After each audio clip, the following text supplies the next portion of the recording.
মুহাম্মদ সাল্লাল্লাহু আলাইহি ওয়াসাল্লামকে ভালোবাসার কথা বলছি। ভালোবাসা বলতে এটা নয় যে শুধু ওই রাস্তাতে জুলুস বার করলাম, মিলাদুন নবী করলাম, আর ইয়া নবী সালাম আলাইকা করে দিলাম, এর নাম ভালোবাসা কে নয়।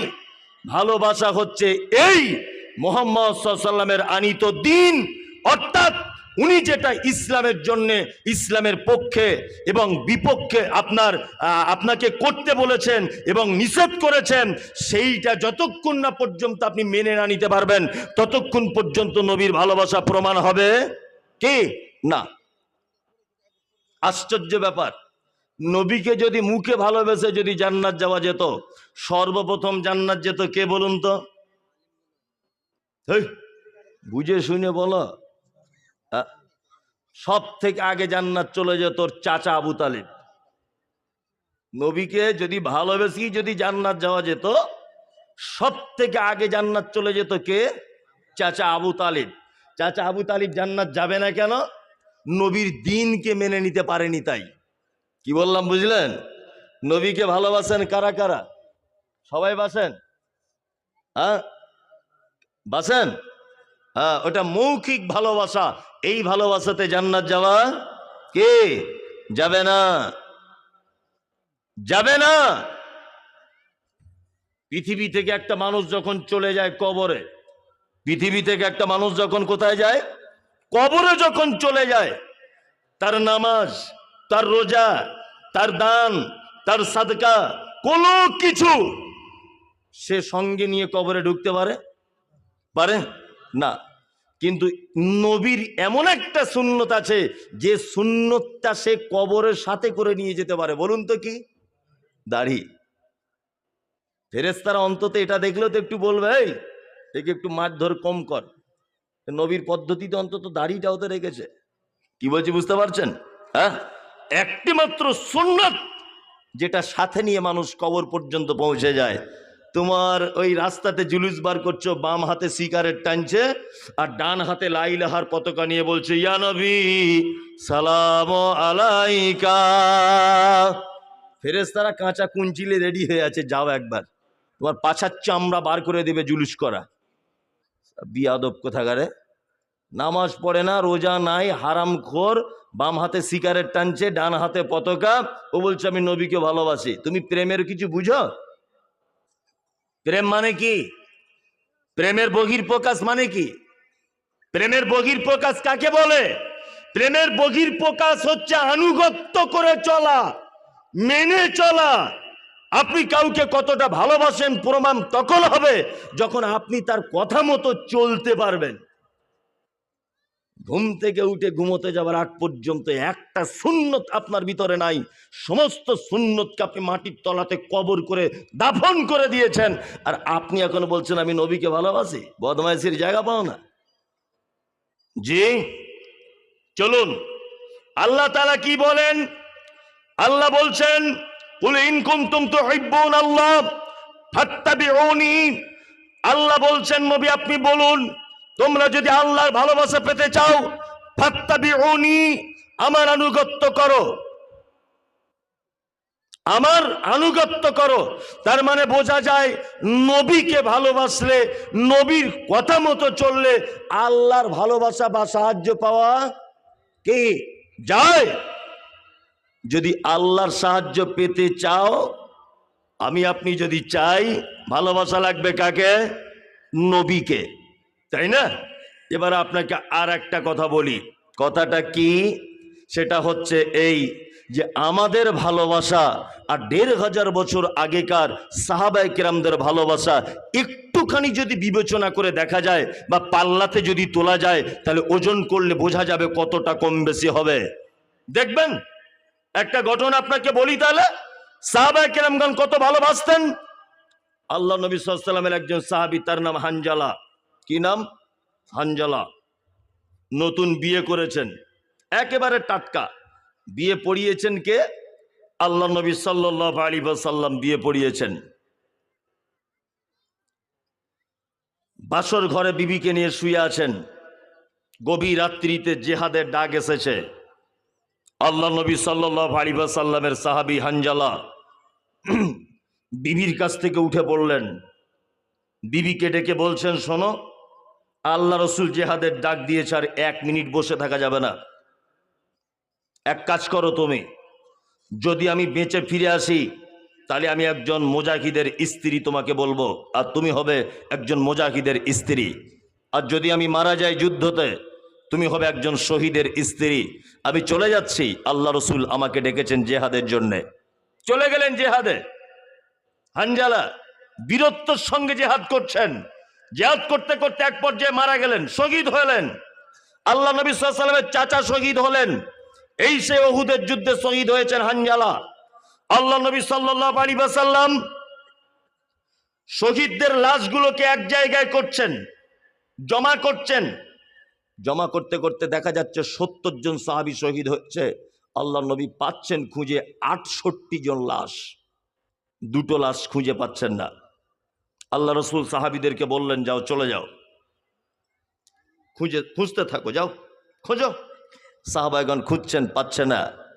এই মুহূর্তে আল্লাহ রসুল সাল্লাল্লাহু আলাইহি ওয়াসাল্লাম ফাঁকা জায়গায় দাঁড়িয়ে আছেন। একজন মহিলা পর্দা সহকারে এসে আল্লাহ নবীকে বলছেন, আল্লাহ রসুল, আপনি আমাকে চিনতে পারছেন? তা মহিলা তখন বলছেন, আল্লাহ রসুল তখন বলছেন, না, আমি তোমাকে চিনতে পারছি না, তুমি কে? কে তুমি? তখন মহিলা বলছেন, আল্লাহ রসুল, গতকাল বিকালবেলাতে আপনি কারোর বিবাহ পড়িয়েছেন? বলছে আল্লাহ রসুল বলছেন, হ্যাঁ, আমি তো হানজালার বিয়ে পড়িয়েছি। তখন মহিলাটা হাতটা পর্দা থেকে বার করে দিয়ে বলছেন, আল্লাহ রসুল, এই দেখুন, এই যে হাতে আমার মেহেন্দি এখনো পর্যন্ত শুকায়নি, আমি হলাম সেই হানজালার স্ত্রী। আল্লাহ রসুল এই কথা শোনার পরে চোখ দিয়ে অশ্রু ঝরছেন আল্লাহ রসুলের। এক পর্যায়ে আল্লাহ রসুল সাল্লাল্লাহু আলাইহি ওয়াসাল্লাম খুব ভারাক্রান্ত কণ্ঠে বললেন, হানজালার স্ত্রী, তুমি কি এটা জানো যে তোমার স্বামীকে খুঁজে পাওয়া যাচ্ছে না? মহিলাটি তখন বলছেন, আল্লাহ রসুল, আমার স্বামীকে খুঁজে পাওয়া যাচ্ছে কি যাচ্ছে না এটা আমি আপনার কাছে জানতে আসিনি। আমি একটা কথা আপনাকে বলতে এসেছি। কথা হচ্ছে এই যে আমার স্বামীর সঙ্গে প্রথম বাসর ঘরে রাত্রিতে আমি শুয়েছিলাম, স্বামী স্ত্রীতে যেটা হবার সেটা হয়েছে, অর্থাৎ মিলন ঘটেছে আমাদের দুজনের ভিতরে। তা আমার স্বামী গোসল না করে আপনি ডেকেছেন, গোসল করতে ভুলে গিয়ে আপনার ডাকে সাড়া দিয়ে চলে এসেছে জেহাদের ময়দানে। আমার স্বামী কি বেঁচে আছে? আল্লাহ রসুল বলছেন, না, তোমার স্বামী তো মারা গেছে, শহীদ হয়েছে। তখন মহিলা বলছেন, আল্লাহ রসুল, আপনাকে আমি একটা গোপন কথা বলতে এসেছি। সেটা হচ্ছে এই যে আমার স্বামী শহীদ যদি হয়, আপনি বলেছেন জেহাদের ময়দানে যারা শহীদ হয় তাদেরকে গোসল করানো লাগে না, দয়া করে আপনি আমার স্বামীকে একটু গোসল করিয়ে দেবেন, কারণ রাত্রে এসে আমার সঙ্গে শারীরিক সম্পর্ক করেছে। আল্লাহ নবী সাল্লাল্লাহু আলাইহি ওয়াসাল্লাম কাঁদছেন, মহিলার চোখ দিয়ে অশ্রু ঝরছে। আল্লাহ রসুল দূর থেকে দেখতে পাচ্ছেন যে 2 জন সাহাবী হানজালার লাশটাকে এরকম ভাবে ধরে নিয়ে আসছে আল্লাহ রসুলের দিকে। এই মুহূর্তে জিবরিল আমিন এসে আল্লাহর নবীকে ডেকে বলছেন, মুহাম্মদ সাল্লাল্লাহু আলাইহি ওয়াসাল্লাম, আপনাকে একটা সুসংবাদ দিচ্ছি, শুনুন। হানজালার লাশ পাওয়া যাচ্ছিল না এটা নয়, হানজালার শহীদে আল্লাহ এত খুশি হয়েছে যে হানজালার লাশটাকে ফেরেশতার মারফত আসমানের উপরে তুলে জমজমের পানিতে গোসল করিয়ে মিসকে আম্বারের সেন্ট তার গায়ে মাখিয়ে দিয়ে ওই দেখুন লাশটা পাঠিয়ে দেওয়া হয়েছে। সাহাবীরা ধরে ধরে আনছেন। এই হচ্ছে নবীর প্রতি ভালোবাসা, এই হচ্ছে নবীর প্রতি কি ভালোবাসা। হাইয়া আলাস সালাম। মসজিদে আজান হচ্ছে। যুবক, তুমি বাড়িতে বসে আছো, তুমি আজও বলছো আমি নবীকে ভালোবাসি। ভালোবাসা হয়েছে? হয়েছে? হয়নি। তুমি আজও গাঁটের নিচে কাপড় পরে ঘোরো, হয়েছে ভালোবাসা? হয়নি। ভালোবাসতে গেলে কেমন বাঁচতে হবে? পবিত্র আল কোরআন আল্লাহ সুবহানাহু ওয়া তাআলা সূরা তাওবা আয়াত নম্বর 24 বিস্তারিতভাবে বলেছেন, যে পৃথিবীতে যত ভালোবাসার জিনিস আছে সমস্ত কিছুকে উপেক্ষা করে মুহাম্মদ সাল্লাল্লাহু আলাইহি ওয়াসাল্লামকে ভালোবাসা লাগবে। আল্লাহ তাআলা একটা সিরিয়াল বর্ণনা করলেন। এক, আল্লাহ তাআলা বলছেন, কুল, নবী আপনি বলুন, ইন কানা আবাউকুম, তোমার পিতামাতা পৃথিবীর সব থেকে মহব্বতের জিনিস নয়? সারা পৃথিবীতে যত ভালোবাসার জিনিস আছে সব থেকে বেশি ভালো আমরা কাকে বাসি? আমরা হয়তো বউকে বাসি, কিন্তু আল্লাহ বলছে বাপ মাকে বাসতে। কে বলছে এটা? আল্লাহ। আল্লাহ বলছেন পৃথিবীতে যত প্রেম ভালোবাসা যা কিছু আছে মহব্বতের জিনিস আছে, আল্লাহ তাআলা সর্বপ্রথম সিরিয়ালে আনছেন আবা হুকুম, তোমার আব্বা মা হচ্ছে পৃথিবীর সব থেকে আদরের এবং ভালোবাসার তোমার। আজ বাপ মারা ভালোবাসা পাচ্ছে সন্তানদের কাছে? পাচ্ছে? পাচ্ছে না। আসলে সন্তানদের কাছে পাবে কি করে? পাবারও তো একটা লাইন থাকে। সন্তানটাকে তো উপযুক্ত করে মানুষ করে তুলতে হবে না? সন্তান যদিও বা উপযুক্ত না হলো, অন্তত সন্তানের বৌমাটাকে উপযুক্ত আনো। তাও তো নাই। তাও আছে? তাও নাই। আশ্চর্য ব্যাপার। মুহাম্মদ সাল্লাল্লাহু আলাইহি ওয়াসাল্লাম বলেছেন একটা নারীকে বিবাহ করো 4টে গুণ দেখে। কটা গুণ? 4টে। কতটা সুন্দরী দেখো, তার টাকা আছে কি দেখো, বংশমর্যাদা কেমন দেখো, তার দিনদারিতা আছে কি, পরহেজগারিতা আছে কি দেখো। বেটার বহুমা যে দেখতে গেলেন, বুড়ো বয়সে বাপমারা অত্যাচার হচ্ছে কেন বাপমাদের উপরে? তার এটা একটা কারণ। বহুমা দেখতে গেছে বেটার জন্যে, মেয়েটাকে জিজ্ঞাসা করছে, মা তোমার আব্বা কি করে? তো বলছে আমার আব্বার 4টে বাস আছে, বহরমপুর টু রায়গঞ্জ পর্যন্ত চলে। আর কি আছে? না, ওই আমাদের মেন রোডের ধারে কালিয়াচকে 4টে দোকান আছে ভাড়ায় দেওয়া। তোমরা কটা ভাই বোন? আমার ভাই নেই, আমি একা। আচ্ছা, তোমার নাম কি মা? না, আমার নাম বিলকিস বানু। যে তাই? মাশাআল্লাহ, খুব সুন্দরী তো তুমি। আদৌ দেখতে ভালো নয়। ও গিয়েই প্রথমে চিন্তা ভাবনা করেছে রাস্তার ধারে 4টে দোকান আমার বেটা পেয়ে যাবে। বললো বাপ মরে গেলেই, ভাইটাই তো কেউ নেই। ও প্রথমে এটা ভেবেছে। তারপরে 4টে বাস আছে মানে বিশাল ধনী লোকের বেটি, এটা ভেবেছে। তারপরে মেয়েটাকে জিজ্ঞেস করছে, মা তুমি এখন পড়াশুনো করো? বলছে আমি পড়াশুনো তো অনেকদিন আগে ছেড়ে দিয়েছি। তো বলছে এখন তাহলে কি করো? বলছে এখন বিশেষ কিছু করি না, বাড়িতে মাঝে সাঝে টিকটকের ভিডিও করি। শ্বশুর তখন বলছে হয়তো নায়িকাও হলে হতে পারে, তো টিকটক বুঝে না বুড়ো মানুষ। বাড়ি এসে ওর স্ত্রীকে বলছে, জানো এরকম এরকম বৌমার বর্ণনা। তখন স্বামী স্ত্রী দুজনা যুক্তি করে বলছে, আর একদিনও দেরি করা যাবে না, যদি কালকে হয় কালকেই বিয়ে দিয়ে দাও। কারণ দুজনাই দেখেছে পার্থিব্য স্বার্থ, তাই না, দুনিয়াবি লোভ লালসা। কিন্তু মুহাম্মদ সাল্লাল্লাহু আলাইহি ওয়াসাল্লাম কি বলেছেন? তিনি বলছেন যার ভিতরে দিনদারিতা আছে, তুমি তার বেটার বউ হিসাবে, তুমি তার বউ হিসাবে তাকে আগে প্রাধান্য দাও। তার রূপ না থাকুক, বংশ ভালো না হোক, দেখতে খারাপ হোক, লম্বা না হোক, বেটে হোক, টেড়া হোক, যাই হোক, কিন্তু তার দিনদারিতা আছে, তুমি তার বাড়িতে বৌমা হিসাবে আগে আনো। এটাই হচ্ছে ইসলাম। যদি তুমি তাকে দিনদারিতাটাকে প্রাধান্য যদি না দাও, সমাজে ফিতনা সৃষ্টি হবে, সমাজে মারামারি বিদ্রোহ হবে, সংসারে দাউ দাউ করে আগুন জ্বলবে, যদি তুমি একজন ইমামদারিনী মহিলাকে বাড়ির বৌমা হিসেবে না আনতে পারো। কথা বাস্তব বলছি না অবাস্তব? দেখবেন আমাদের বাড়ির বৌমাগুলোর কি অবস্থা। সব একটা লোক এখানে আছেন যে আমি গিয়ে প্রথমে জিজ্ঞেস করেছি, মা তুমি কোরআন মাজিদ জানো? তোমার আব্বা নামাজ পড়ে? তোমার মা নামাজ পড়ে? তোমার মামারা সব নামাজি?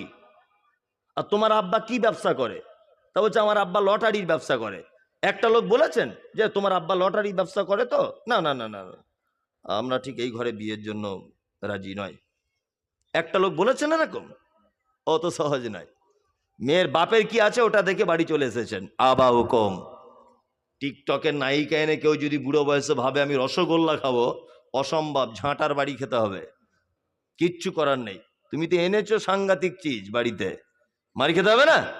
খেতে হবে। আল্লাহ তাআলা বলছেন আবা হুকুম, পৃথিবীতে যত মহব্বতের জিনিস আছে সব থেকে ভালোবাসার জিনিস তার নাম আব্বার মা। 2 আবনা হুকুম, তারপরের ভালোবাসা হচ্ছে আল্লাহ বলছেন তোমার বেটা। বেটা ভালোবাসার জিনিস নয়। আল্লাহ বলছেন, ইয়া আইয়ুহাল্লাযীনা আমানু, তোমরা যারা ঈমানের স্বীকৃতি দিয়েছ, কু আনফুসাকুম ওয়া আহলিকুম নারা, তুমি নিজে জাহান্নাম থেকে বাঁচো, তোমার বেটাকে তুমি জাহান্নাম থেকে বাঁচাও, তোমার পরিবারকে তুমি জাহান্নাম থেকে বাঁচাও, তোমার স্ত্রীকে বাঁচাবে, তোমার বেটাকে বাঁচাবে, তোমার বেটিকে বাঁচাবে, তোমার পরিবারকে তুমি জাহান্নাম থেকে বাঁচাবে। এটা কার অর্ডার? আল্লাহর অর্ডার। তুমি নিজে জাহান্নাম থেকে বাঁচো, তোমার বেটাকে বাঁচাও। হাজী সাহেব হজ করে বাড়ি এসেছে, টাটকা হাজী, একেবারে টাটকা। মক্কা থেকে সস্তার বড় জুব্বা আমার মতো পেয়েছিল, 4-5টা কিনে নিয়ে এসেছে। আর ওই ফুটপাতে মক্কাতে বিক্রি হয় মদিনাতে তসবি, 10 টাকা করে 5 টাকা করে দাম। ওই তসবি কটা বড় বড় কিনে নিয়ে এসেছে, আবার লাইট জ্বলা তসবি, বুঝলেন তো। রাস্তাতে ফজরের নামাজ পড়ে সুবহানাল্লাহ সুবহানাল্লাহ সুবহানাল্লাহ সুবহানাল্লাহ, কেউ কথা বলছে তা বলছে। বেশি আজে বাজে কথা বলা যাবে না, আমি টাটকা হজ করে এলাম এই মাত্র। আজে বাজে কথা আমি কারুর শুনবো না, বলবো না। লোকটা কারুর সাগেও থাকে না, মাছেও থাকে না, কারুর ভালো কাজেও নেই, খারাপ কাজেও নেই। হজ করে এসেছে বলে খুব। ফজরের নামাজ পড়তে যাবার আগে 4টে বেটা যে মহিষের মতো ঘুমাচ্ছে বাড়িতে, হ্যাঁ, এই 4টে বেটাকে অন্তত দরজায়, এই আব্দুল্লাহ, এই ওঠ, চল, আজান হয়েছে, মসজিদে চল। একটা বাপ এখানে বলুন যে আমি আমার বেটাদের বলি? মাশাআল্লাহ, একজন আছেন, একজন আছেন। এই হাজী সাহেব, তসবি আপনি নিজে নিজে করছেন, আর এখন যদি আল্লাহ বলে যে তোমার 4 বেটা ঘুমাচ্ছে, আর তোমাকে বলে দিয়েছে আগে তুমি জাহান্নাম থেকে বাঁচো, তোমার পরিবারকে বাঁচাও, তুমি ফজরের নামাজ পড়ে জাহান্নাম থেকে বাঁচার একটা লাইন বার করেছো, তোমার স্ত্রীকে বার করলে না, তুমি তোমার বেটাকে বার করলে না, তুমি তোমার বেটিকে বার করলে না। আছে প্রতিবাদ? আছে? নাই। অথচ আল্লাহ সুবহানাহু ওয়া তাআলা বলছেন এটা তোমার বড় মহব্বতের জিনিস। এবার আপনাকে একটা দুনিয়াবি কথা বলে দিই, ভালো করে শুনে নেন। এক, আপনার ছেলের বয়স 12 বছর, 12 বছর।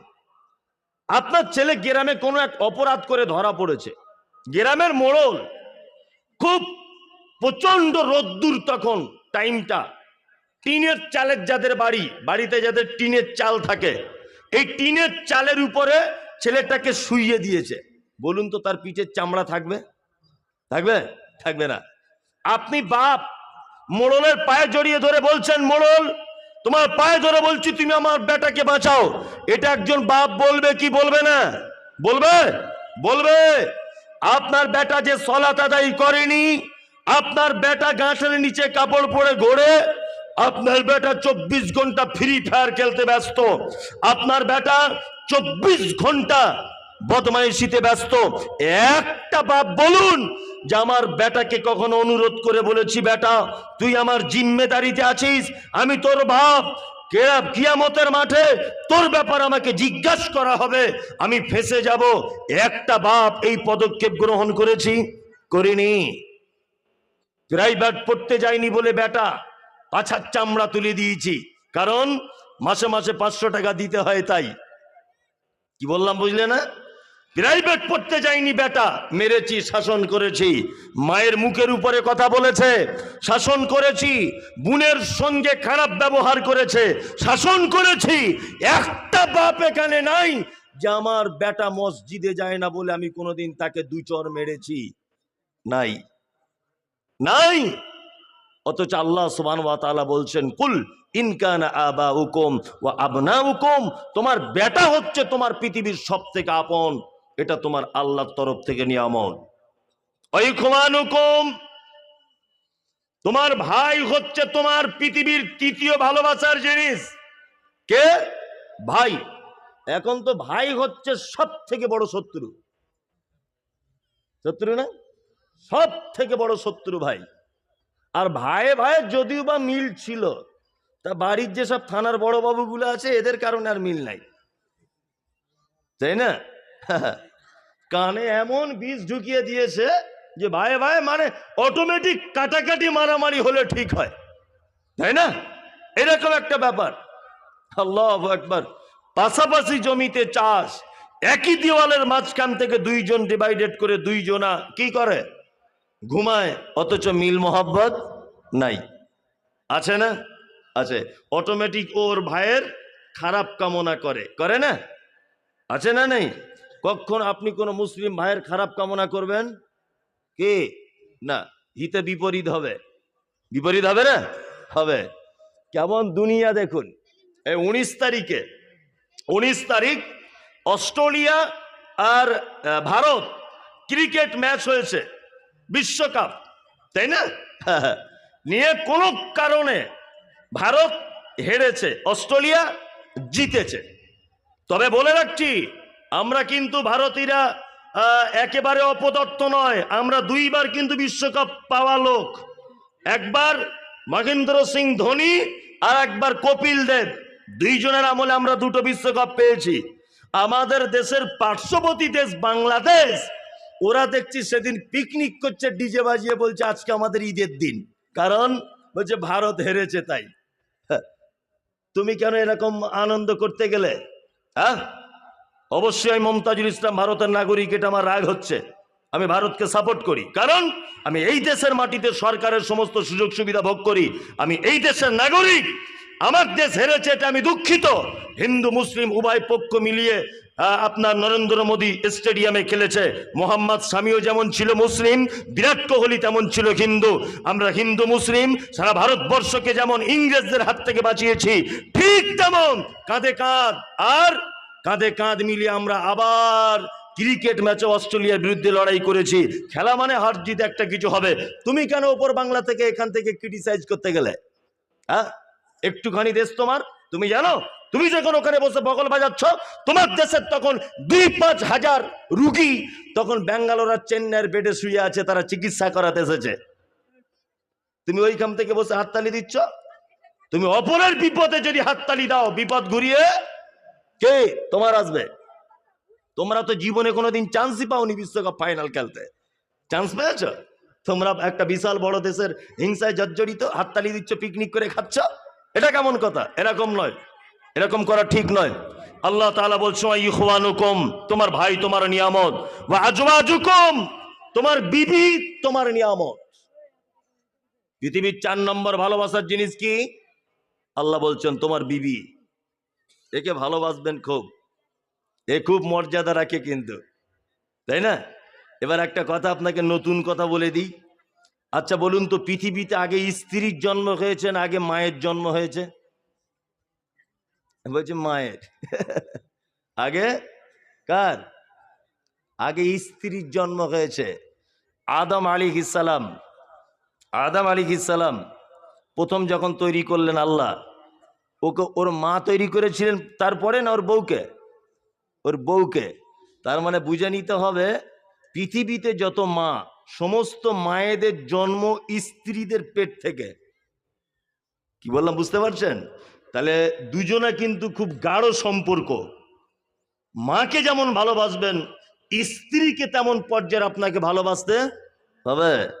আপনাকে আর একটা আশ্চর্য কথা বলে দিই। আমাদের নবী মুহাম্মদ সাল্লাল্লাহু আলাইহি ওয়াসাল্লাম তিনি বলেছেন, কি বলেছেন? যে ওই লোক আল্লাহর নিকটে সব থেকে প্রিয়, ওই ব্যক্তি আল্লাহর নিকটে সব থেকে উত্তম, যে তার স্ত্রীদের কাছে উত্তম। আমি মুহাম্মদ সাল্লাল্লাহু আলাইহি ওয়াসাল্লাম, আমি আমার স্ত্রীদের কাছে উত্তম স্বামী। কি বুঝলেন? তার মানে আপনি ভালো মন্দ কিনা কার সার্টিফিকেটে বেশি কাজ হবে? হ্যাঁ, স্ত্রীর। ওর সঙ্গে খারাপ ব্যবহার করবেন না, একদম খারাপ ব্যবহার করবেন না। আল্লাহ বলেন ওয়া আজওয়াজুকুম ওয়া আশীরাতুকুম ওয়া আমওয়ালুন ইকতারাফতুমুহা ওয়া তিজারাতুন তাখশাওনা কাসাদাহা ওয়া মাসাকিন তারজাউনাহা আহাব্বা ইলাইকুম মিনাল্লাহি ওয়া রাসূলিহি ওয়া জিহাদিন ফি সাবিলিহি ফাতারাব্বাসু হাত্তা ইয়াতিয়াল্লাহু বিআমরিহি ওয়াল্লাহু লা ইয়াহদিল কওমাল ফাসিকিন। এক নম্বরে বলা হলো সারা পৃথিবীর যত সম্পর্ক আছে, এক নম্বরের ভালোবাসা প্রেমের সম্পর্ক হলো তোমার আব্বা মা, দ্বিতীয় তোমার বেটা, তৃতীয় হচ্ছে তোমার ভাই, চতুর্থকে ওয়া আজওয়াজুকুম তোমার স্ত্রী। আল্লাহ তারপরে বলছেন ওয়া আমওয়ালুন ওয়া আশিরাতুকুম তোমার প্রতিবেশী, তোমার নিকট আত্মীয়, এরা হলো তোমার আপন। ওয়া আমওয়ালুন ইকতারাবতুমুহা তোমার উপার্জিত মাল সম্পদ হলো তোমার মহব্বতের জিনিস। ওয়া তিজারাতুন তাকশাউনা কাসাদাহা তোমার ব্যবসা বাণিজ্য এমন একটা ব্যবসা যে ব্যবসাতে লস হয়ে যেতে পারে, যে ব্যবসায় নামাজ পড়তে গেলে কাস্টমার কমে যেতে পারে, মসজিদে গেলে আমার দোকান বন্ধ হয়ে যাবে, কাস্টমার অন্য দোকানে চলে যাবে, জলসা শুনতে এলে ব্যবসায় ঘাটা পড়ে যাবে। আল্লাহ বলছে এই রকম ব্যবসায় যাদের ভয় থাকে, ভয় থাকার পরেও যারা দোকান বন্ধ করে মসজিদে চলে আসে, আল্লাহ বলছেন তাকশাউনা কাসাদাহা ওয়া মাসাকিন তারজা কোটি কোটি টাকা দিয়ে বিল্ডিং বালাখানা করেছ, পশ্চিম বাংলার মার্বেল পাথর দোকানে পাওয়া যায়, এই মার্বেল পাথর দিয়ে তুমি বাড়ি বানিয়েছো, তোমার স্বাদ মেটে না। রাজস্থান থেকে মার্বেল এনেছো, তুমি বাড়ি করেছো, কোটি কোটি টাকা খরচা করেছে, পাড়ার লোক সবাই দেখতে আসছে, তোমার বাড়িটা যত দামি হোক না কেন, আর মসজিদটা যদি মাটির তৈরি হয়, তাহলে কখনোই যেন তোমার বাড়ি থেকে মসজিদটাকে তুমি তুচ্ছ মনে করে দিও না, কখনোই তুচ্ছ মনে করো না। পৃথিবীর সব থেকে উত্তম ঘর কোনটা? আল্লাহর ঘর। আল্লাহ বলছেন তারপরে এইগুলো সব বললাম প্রথম থেকে, এইগুলো হচ্ছে তোদের মহাব্বতের জিনিস, এইগুলোকে মহাব্বত করবে। তবে মুসলমান তুমি শুনে রেখে দাও, এদের থেকেও বেশি মহাব্বত করা লাগবে তিনটে জিনিসকে: বাপ মা, ভাই বোন, আত্মীয় স্বজন, তোমার বিবি, তোমার টাকা, তোমার ব্যবসা, তোমার বিল্ডিং বালাখানা, সবার থেকে বেশি ভালোবাসা লাগবে তিনটে জিনিসের। আল্লাহ বলে আহাব্বা ইলাইকুম মিনাল্লাহি ওয়া রাসূলিহি ওয়া জিহাদিন ফি সাবিলিহি ফাতারাব্বাসু হাত্তা ইয়াতি আল্লাহু বিআমরিহি ওয়াল্লাহু লা ইয়াহদিল কওমাল ফাসিকিন। এক, আল্লাহর প্রতি ভালোবাসা থাকতে হবে। তোমার বেটা বেটি, টাকা পয়সা, বিল্ডিং বালাখানা, জমিন জারাত, সমস্ত কিছুকে উপেক্ষা করে ভালোবাসতে হবে কাকে? আল্লাহকে। দুই, ও রাসূলিহি রাসূলকে ভালোবাসতে হবে, আমার নবীকে কি করতে হবে? ভালোবাসতে হবে। ও জিহাদিন ফি সাবিলিহি আল্লাহর রাস্তায় জিহাদ করাটাকে কি করতে হবে? ভালোবাসতে হবে। জিহাদ বলতে তাই বলে এটা নয় যে আপনাকে বলছি বাড়িতে লাঠি সোটা সব রেডি করুন, অন্য কাউকে মারতে হবে, জি না, এটা আমি আপনাকে বলতে চাইনি। জিহাদ মানে ভালো কাজের উদ্দেশ্যে তোমাকে সংগ্রাম করে যেতে হবে, তাই না? গ্রামে 5টা লোক নামাজ কালাম পড়ছে না, ইসলাম থেকে দূরে আছে, জিহাদ মানে প্রচেষ্টা চালানো। কি বললাম বুঝলেন? চেষ্টা চালিয়ে যান, তাদের পিছনে লেগে যান যে ভাই আপনি মসজিদে আসুন, আপনি মসজিদে আসুন, 10 দিন 20 দিন 30 দিন বলতে থাকুন, এক পর্যায়ে দেখবেন ও মসজিদে চলে কি আসবে। এটা হচ্ছে জিহাদ। এই কাজটা করাকে আপনাকে কি মনে করতে হবে? ভালো মনে করতে হবে।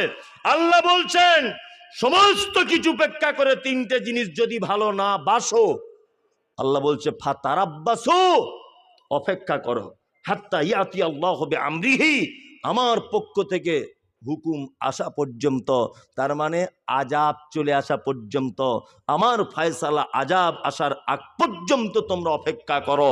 আল্লাহু লা ইয়াহদিল কওমাল ফাসিকিন আল্লাহ বলছে কখনোই আমি ফাসিক কওমদের হেদায়েত দান করি কে না।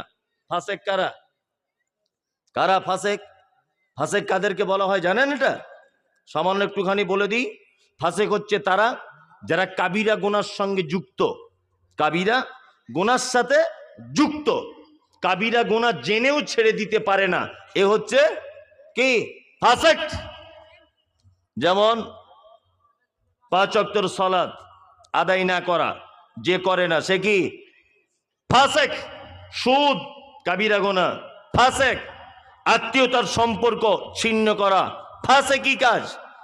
প্রতিবেশীর সঙ্গে অসৎ ব্যবহার করা, ফাসিকি কাজ। মদ পান করা, ফাসিকি কাজ। আল্লাহ তাআলা বলছেন আমি কখনো ফাসিকদের হেদায়েত দান করি কি না। এবার আপনাকে আমি একটা চমৎকার হাদিসের অংশ বলে আস্তে আস্তে আস্তে আস্তে আপনারা বাড়ির দিকে যাবেন, আমিও বাড়ির দিকে যাব। এক, আল্লাহ নবী সাল্লাল্লাহু আলাইহি ওয়াসাল্লাম ইসলামের একদম প্রথম নবীর প্রতি কত ভালোবাসা ছিল সেটা আপনাকে দেখাচ্ছি আমি। একদম প্রথমের দিকে আল্লাহ নবী সাল্লাল্লাহু আলাইহি ওয়াসাল্লাম ইসলামের দাওয়াত দিতেন মক্কাতে, আমভাবে নয়। কেমন করে দিতেন? গোপন ভাবে দিতেন, গোপন ভাবে। মক্কার কুরাইশ বংশের একটা খুব সম্ভ্রান্ত পরিবারের একটি ছেলে ছিল, তার নাম মুসআব বিন উমাইর।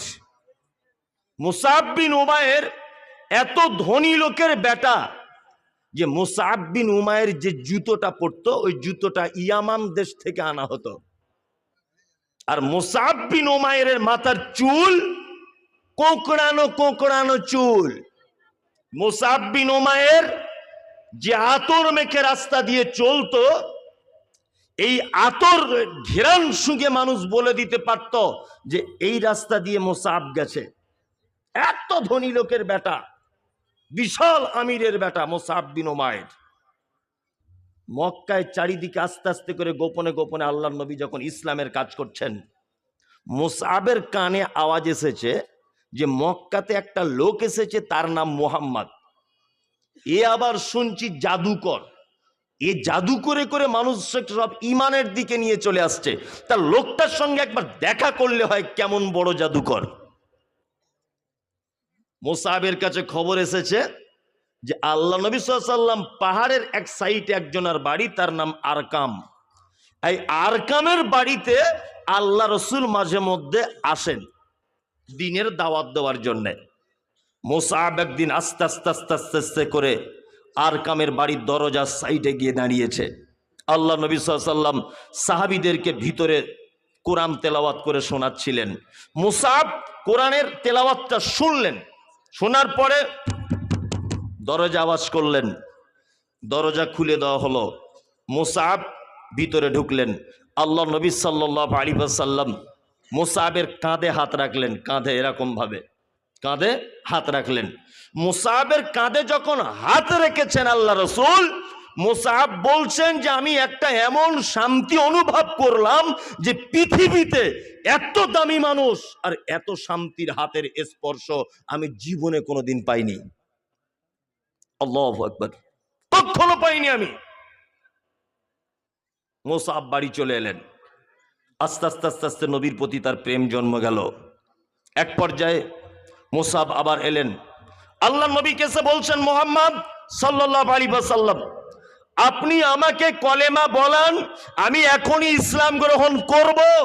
আল্লাহ নবী সাল্লাল্লাহু আলাইহি ওয়াসাল্লাম বলছেন, মুসআব তুমি যদি এখন ইসলাম গ্রহণ করো কিন্তু কথাটা কাউকে প্রকাশ করতে পারবে না, গোপনে গোপনে করো। মুসআব ইসলাম কবুল করেছে। আল্লাহ নবী সাল্লাল্লাহু আলাইহি ওয়াসাল্লাম মানা করেছেন, তারপরেও মুসআব মাঝে সাঝে মসজিদে নামাজ পড়তে যায়। একজন দুইজন সাহাবীর সঙ্গে দেখা হয় মসজিদে।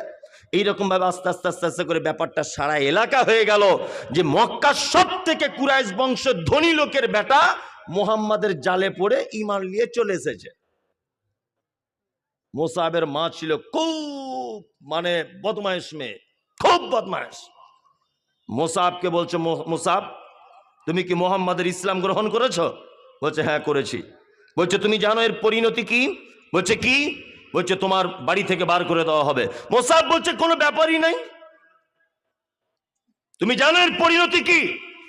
তোমাকে বাড়িতে আটক করে রাখা হবে।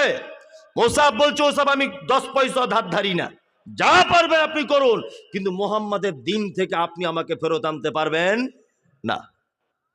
মুসআব খুব জেদি ছেলে। মুসআবের মা বাড়িতে তাকে তালা দিয়ে আটকে রেখেছে, আল্লাহ নবীর সঙ্গে দেখা করতে দেবে না। কিছুদিন পর তালা খুলেছে। মুসআব তাড়াতাড়ি করে আল্লাহ রসুলকে গিয়ে বলছেন, আল্লাহ রসুল ঘটনা এই। আল্লাহ রসুল বলছেন, মুসআব তোমাকে প্রথমে আমি বলেছিলাম যে তুমি ইসলাম কবুল করছো, করো, কিন্তু কথাটা গোপন রাখো, তুমি লোককে বলে দিতে কেন গেলে? তখন মুসআব সিদ্ধান্ত নিলেন আমি আর এখানে থাকবো না, আমাকে হিজরত করে অন্য জায়গায় চলে যেতে হবে। হিজরত করলেন মুসআব, অন্য জায়গায় চলে গেলেন। ঘটনাটি মনোযোগ দিয়ে শুনুন। আমি জানি রাত 1টা বাজে আর মনোযোগ থাকবে না, যত দামি বক্তাই হোক। মুসাব যখন বিদেশে চলে গেলেন, তখন বিদেশে গিয়ে ভাবছেন যে আমি যে মানুষটির জন্যে আজকে আমি বাড়ি ছাড়া, সেই মানুষটির কাছেই যদি আমি না থাকতে পারি তাহলে আমার আর কি দাম থাকলো। মুসাব চলে এলেন বাড়িতে। মুসাবের মা লোক ফিট করেছে, মুসাবকে আবার আটকে রাখবে বাড়িতে। মুসাব তখন সাথে সাথে তার মাকে বলছে, মা শোনো, মুহাম্মদ সাল্লাল্লাহু আলাইহি ওয়াসাল্লামের বিরুদ্ধে যদি আর কেউ কোনো কথা বলে, মুহাম্মদ সাল্লাল্লাহু আলাইহি ওয়াসাল্লামের দিন কবুল করেছি, এতে যদি তোমরা আমাকে যদি বাধা দাও, আমি মুসাব বলছি তোমার বেটা, আমি তোমাকে হত্যা করে দেবো প্রয়োজনে, তবে আমি আল্লাহর নবীর দিন ত্যাগ করতে পারবো না। নবীর প্রতি ভালোবাসা আপনাকে দেখাচ্ছি আমি। কিছুদিন পর আল্লাহ নবী সাল্লাল্লাহু আলাইহি সাল্লাম সাহাবীদেরকে নিয়ে মদিনায় হিজরত করলেন। মদিনায় হিজরত করার পরে সাহাবীদেরকে নিয়ে বসে আছেন একটা মজলিসে। হঠাৎ করে মুসাব ছেঁড়া জামা, তালি দেওয়া জামা, মাথায় উকুন, মাথায় ভালো তেল নেই, গায়ে গন্ধ, এই রকম অবস্থাতে আল্লাহ নবীর মজলিসে গিয়ে বসলেন। আল্লাহ নবী সাল্লাল্লাহু আলাইহি সাল্লাম কাঁদো কাঁদো কণ্ঠে বলছেন, তুমি কি সেই মুসাব যে তুমি ইয়ামাম দেশ থেকে জুতো নিয়ে পড়তে? তুমি কি সেই মুসাব যে তোমার আতনের ঘেরান শুকে মানুষ বলে দিতে পারতো এটা মুসাব? তুমি কি সেই মুসাব যে মুসাব একবার একটা জামা গায়ে দিলে দ্বিতীয়বার আর দিত না?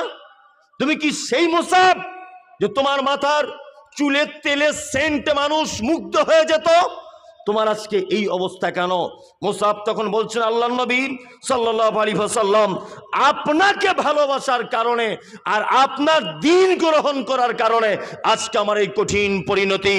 আল্লাহ নবী সাল্লাল্লাহু আলাইহি ওয়াসাল্লাম বলছেন, মুসাব তুমি যদি এই দিনের উপরে অটল থাকতে পারো, তা আমি মুহাম্মদ সাল্লাল্লাহু আলাইহি ওয়াসাল্লাম বলছি, মুসাব তোমার এই পরিণতির কারণে জান্নাতে তোমার সাথে আমার দেখা হবে। মুসাব 3 হিজরি উহুদের যুদ্ধ হবে। আল্লাহ নবী সাল্লাল্লাহু আলাইহি ওয়াসাল্লাম কার হাতে ইসলামের পতাকা তুলে দিবেন, সেনাপতির দায়িত্ব দিবেন, সর্বপ্রথম তিনি নাম প্রস্তাব করলেন এই ছেলে মুসআব বিন উমাইরের। মুসআব বিন উমাইরের নাম করা হলো।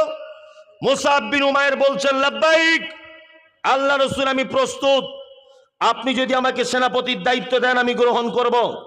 আল্লাহ নবী সাল্লাল্লাহু আলাইহি ওয়াসাল্লাম সেনাপতির দায়িত্ব এবং ইসলামের পতাকাটা মুসআবের হাতে তুলে দিয়ে বললেন, চলো যুদ্ধের ময়দানে চলো। যুদ্ধ চলছে, চলতে চলতে এক পর্যায়ে আল্লাহ নবী সাল্লাল্লাহু আলাইহি ওয়াসাল্লামের উপরে হামলা করা হলো। আল্লাহ রাসূলকে মেরে দিবে এইরকম একটা অবস্থা। ওই যে গিরিপথ, কথা মানেনি আল্লাহ রসুলের, প্রথমে বলেছি ওই পথ দিয়ে যারা এসেছে আল্লাহ রসুলের উপর আঘাত করেছে ফাঁকা অবস্থায় পেয়ে। মুসআব বলছেন হাদিসের বর্ণনা অনুযায়ী যে মুসআব দূর থেকে দেখছে যে আল্লাহ রসুলের উপরে যখন হামলা চলছে, মুসআব বলছে আমি আমার ঘোড়াকে এত তেজ ভাবে ছোটালাম, সমস্ত মানুষকে ফেলে দিয়ে আল্লাহ রসুলের সামনে গিয়ে দাঁড়িয়ে গেলাম। আমি তলোয়ার চালাতে লাগলাম, বীর বিক্রমে যুদ্ধ চালিয়ে যাচ্ছেন মুসআব বিন উমাইর। মুসআব বিন উমাইর তলোয়ার চালাতে চালাতে একজন মুশরিক এসে মুসআব বিন উমাইরের ডান হাতে তলোয়ার মেরে দিয়েছে, ডান হাত কেটে পড়ে গেল। মুসআব সাথে সাথে বাম হাত দিয়ে ইসলামের তলোয়ার মানে পতাকাটা ধরেছেন। আবার আরেকজন এসে বাম হাতে তলোয়ার মেরে দিল। হযরত মুসআব বিন উমাইর মুখে করে ইসলামের পতাকাটা ধরে আছে, আরেকজন এসে পিছন দিক দিয়ে এমন করে তাকে ছুরি মেরে দিল যে পেট দিয়ে পিঠ থেকে ছুরি বার হয়ে গেল। সাথে সাথে মুসআব শহীদ হয়ে গেলেন।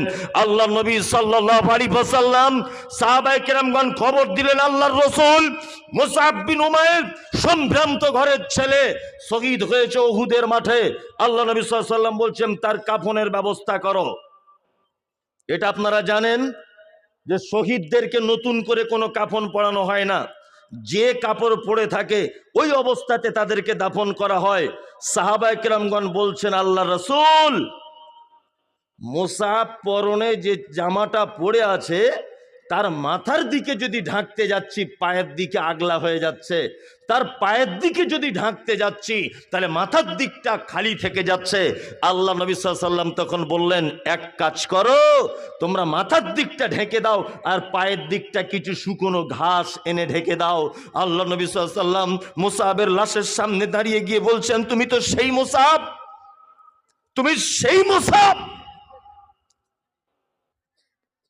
যে একটা জামা একদিন পরলে দ্বিতীয় দিন পরতো না, তুমি কি সেই মুসআব?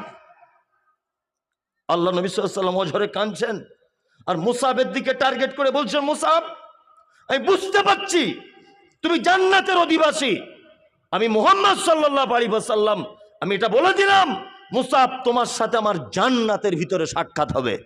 আল্লাহু আকবার। দেখুন সাহাবীদের কি প্রেম, কি প্রেম।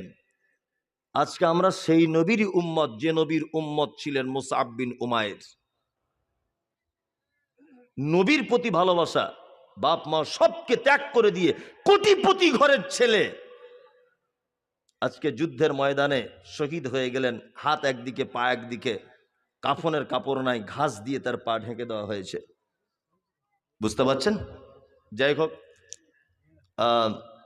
আল্লাহ নবী সাল্লাল্লাহু আলাইহি ওয়াসাল্লাম বলছেন যে অতক্ষণ পর্যন্ত লা ইউমিনু আহাদুকুম হাত্তা কুনা হাব্বা ইলাইহি মিন ওয়ালিদিহি ওয়া ওয়ালাদিহি ওয়ান নাস আজমাইন, অতক্ষণ পর্যন্ত একটা লোক পরিপূর্ণ ঈমানদার হতে পারবে না যতক্ষণ না পর্যন্ত তার বাপ মা সন্তান সন্ততি পৃথিবীর সমস্ত কিছুর থেকে আমি নবী মুহাম্মদ সাল্লাল্লাহু আলাইহি ওয়াসাল্লামকে ভালো না বাসতে পারবে।